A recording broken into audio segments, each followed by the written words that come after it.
Namaskar. I want to talk about suffering. Suffering is significant on the spiritual path. Myself, I don't like suffering. I don't like suffering like at all. I like to be, fairly comfortable. At least some basic comfort should be there. Some people, they like also suffering. Like I have one friend, he really likes. If there is no hot water, he is like, yeah, asceticism, fight with the nature, establish superiority over nature, be free, overcome. So, yeah, I like more comfort, but I realize the necessity of suffering. We should not undermine the role of suffering in spiritual life. There are few, like my spiritual master, he says few things. He says, you must be ready for all sorts of suffering. Let suffering be your asset. Suffering will help you establish ideal society. You must be ready for all sorts of suffering. Let suffering be your asset. Not something undesirable. Desirable. It's good, because suffering is going to help you establish an ideal society. So quite strong words to meditate. Another time he mentions, he says, you must be always ready to accept all suffering as a reward and become an ideal son of the Cosmic Father. I thought that, what is this? What it means? What kind of reward is that? Normally it is against, it goes ultra-wise to our psychology.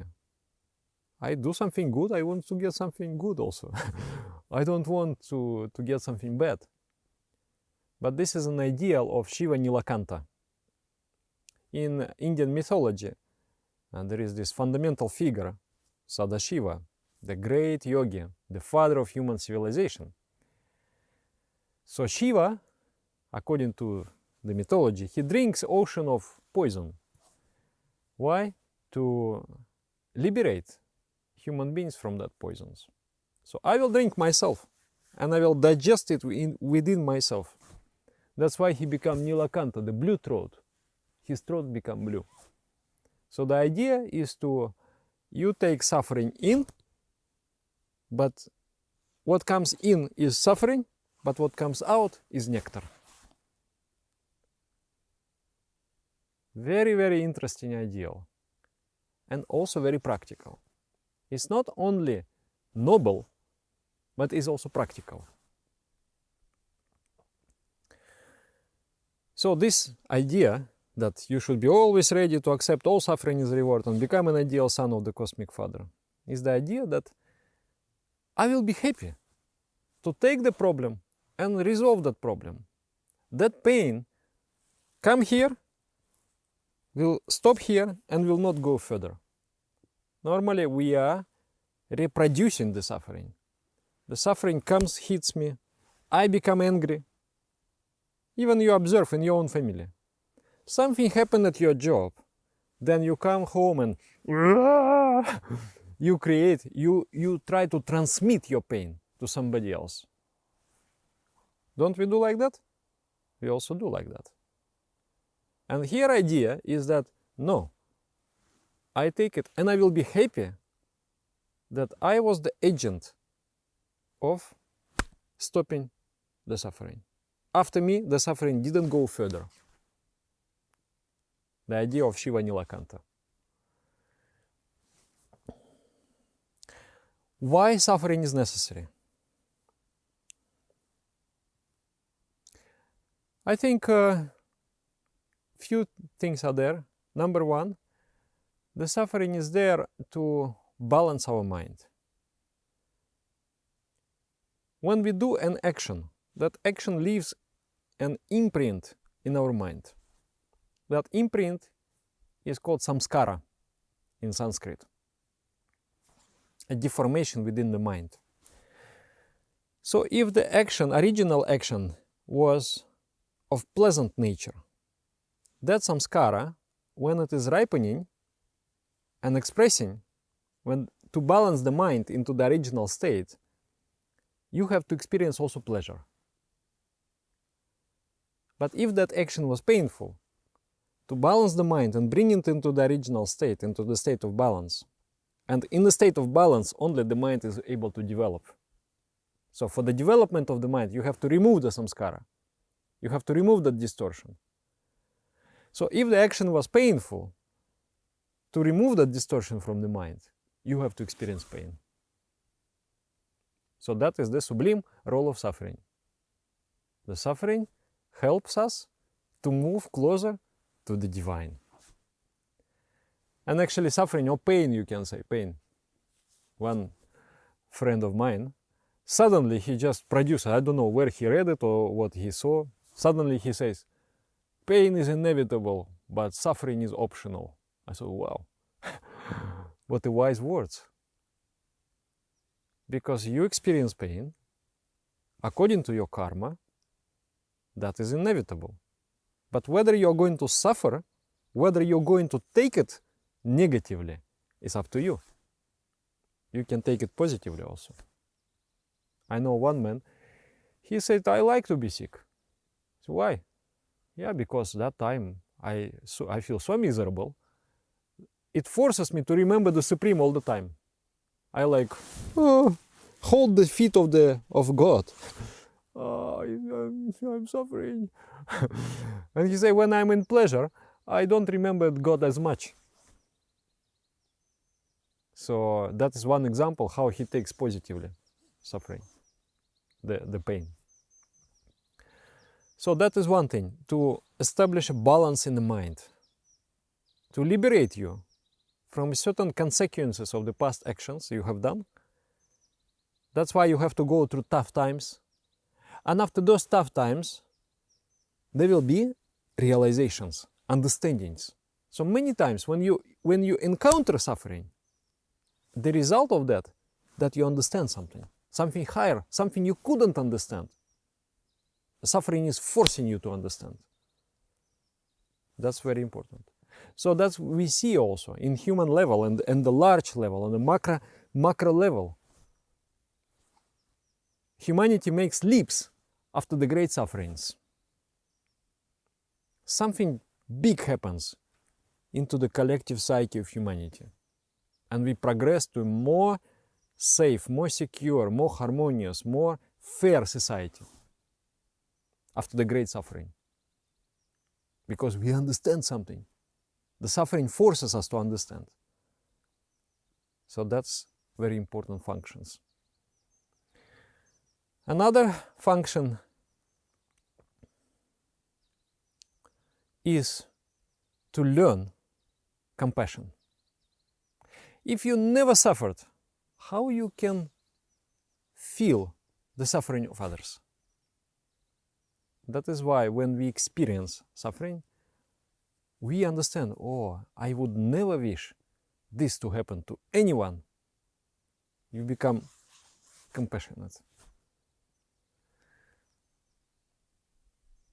The opposite of compassion is when you are happy when somebody is suffering. Huh? Kind of jealousy, kind of bad state of the mind.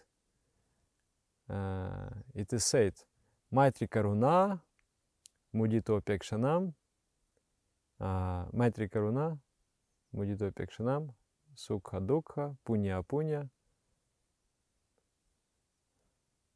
Bhavanatah Chitta Prasadanam. It means Maitri, Karuna, Mudita, and Upekshanam. The four attitudes you have to cultivate. Sukha, Dukha, towards happy people, feel you are friendly. Towards unhappy people, feel compassionate. Towards successful people, feel joyful. And towards people who are doing mistakes, feel indifferent. don't engage yourself. Anyway, this is not the topic. Sometime later I will speak. But normally people, when somebody suffers, people feel like, yeah, this is, you have deserved it. So they feel joy at the suffering of others. And this is a very toxic psychic state. Rather, if you want to be balanced, you should feel like, okay, if I would be in the place of that person, how would I feel? Would I want that or not? And then you say, no, nobody should have this kind of suffering. So suffering sometimes develops compassion. But there is a challenge also. When you experience pain, many times we become very egoistic when we experience pain. When we are sick, for example, we become oblivious of the needs of others. Everything is me. And something, when we hurt also, everything is me. And it's just like instinctual behavior. There is a dog, and you hit the dog with the stick many times. One time the dog will bite you, because it feels like, what is this going on? I'm getting with the stick all the time. So the dog will, aggressively bite you back. So this is our natural reaction towards injustice, etc. We become aggressive, and we want to desire the destruction of others. But if you look at this philosophically, I am suffering not because of anybody. I'm suffering because of myself. I have created the seeds of suffering in the past sometime. This life, last life, lives before. I have created the seeds of suffering. Now the seeds of suffering are sprouting. I earn my salary. What I have done today, I'm getting. So fine, you will get it, you will be free. The mind will become balanced, you can spiritually evolve, spiritually progress from now on. But no, I will not do that. I will become angry, I will hate, and I will desire to inflict suffering on others. And I will inflict, and I will create a new suffering in my life. New seeds. Those seeds will be ripening maybe 10 years, maybe 50 years, maybe 200 years, maybe 300 years. But they will be there, and the one moment they will again come and again manifest as suffering. So again now, the Shiva Nilakanta ideal is most practical here. You take the pain, take the bitterness, but back you give nectar. You cut the cycle of pain. Otherwise, you drink your cup of pain, but then you always sow some more. You always seed some seeds of suffering, so that you are not feeling bored in the future, that you are again going to endure the suffering in the future. So this is very, very hard to remember how not to harden your heart in the times when you suffer, but how to soften your heart and to actually learn love and compassion in this kind of circumstances. This is very, very hard lesson for us. I was impressed. Yeah, never mind. So, yeah, I think this is the spiritual role of suffering. Of course, our psychology is Sukha Nurakti Parama Javivriti. Searching and running after happiness is the main property of any living being. Suffering is unnatural for us, we don't want, but sometimes it is inevitable due to that we have created it in the past. And then also, we should think. Normally we don't notice the suffering of others. We just doesn't exist. For example,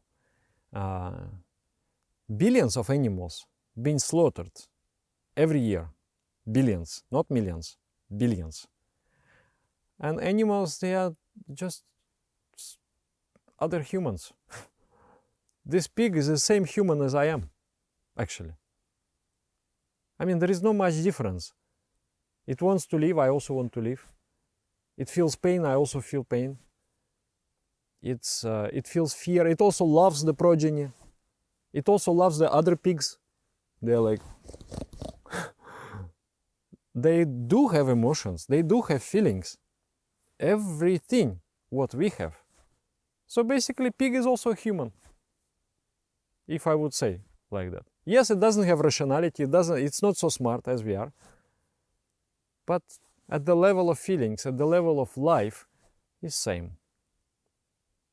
And we grow them in unspeakable conditions of suffering. We slaughter them mercilessly. And normally we don't notice. We feel it's okay. But anything little bit comes to us, we feel so angry and so much injustice. Of course, nobody should hurt anybody. This is the most fundamental principle of morality. We should learn not to hurt, but we should also think that the entire living world is just like us. I want to live, everybody wants to live. So sometimes when I experience pain, I should think that, oh yes, other people also, means other people like pigs, other people like cows, other people like chickens, they also experience pain.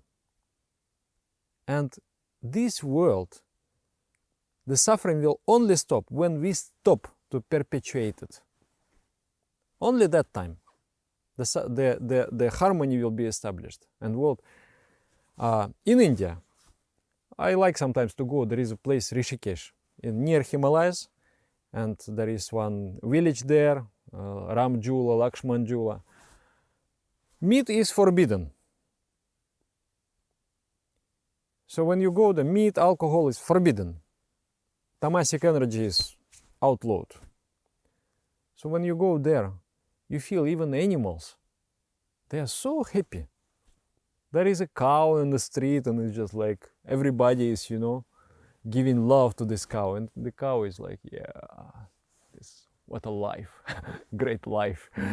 The dogs are so happy. Everybody is so happy. That atmosphere of happiness is in entire village, entire city, this atmosphere of happiness. People have rejected the idea of harming other beings.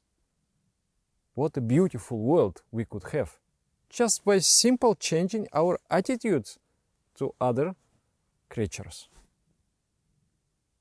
And if we don't, then that energy is going to be here. We maintain that energy. And that energy is going to hurt us also, because it is inevitable. It is a law of nature. So it's very important as a part of spirituality, part of humanity, to not eat meat, to become vegetarian. Very, very important. Not to perpetuate the suffering. Okay? So, I know this is very hard for anybody. For me also, I feel it's very, very hard. Especially I don't like suffering, as I told you. But this ideal of Shiva Nilakanta, when you take bitterness inside and when you give sweetness to others, that we should pursue. That we should pursue, and this is the only way. Because if we get bitter, then we also give bitter. That's not going to stop. It's going to go and go and go. But love, when you give out the love, love perseveres. It will be transmitted from one person to another, to another, to another, to another. I remember I came from university to see my spiritual teacher. So he said, "Are you hungry?" He said, I say, no, I'm not hungry. I'm very shy. Yeah, you must be hungry. Already is it lunch. Did you take lunch? I said, no. No, you must be hungry. Go meditate. So I went, I did some meditation. I come back, he bought for me like 2-3 potatoes. Then he gave to me. Oh, I tell you, these were the sweetest, the most beautiful potatoes of my life. Because that is love. He gave me with love. He cared for me. I ate those potatoes. You know how much impacted my mind? It has created huge wave on my mind. That action of love, it has changed me. So I don't know in what way, but definitely his love already it's gone out many times. So it multiplies also. When you do the action of kindness, when you do the action of love, it multiplies, it goes. And it's going to travel entire world, and it's going to, inspire another world.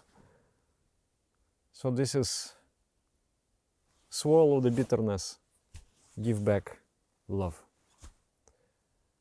This is the higher meaning of those things about suffering. That's why let's take suffering as a reward and become ideal son of the cosmic father, and then let suffering be your asset. It will help you establish in the ideal society. You take the suffering positively. It will help you remember the Supreme. It helps to change the mind, go to the high altitude of thinking, to become compassionate.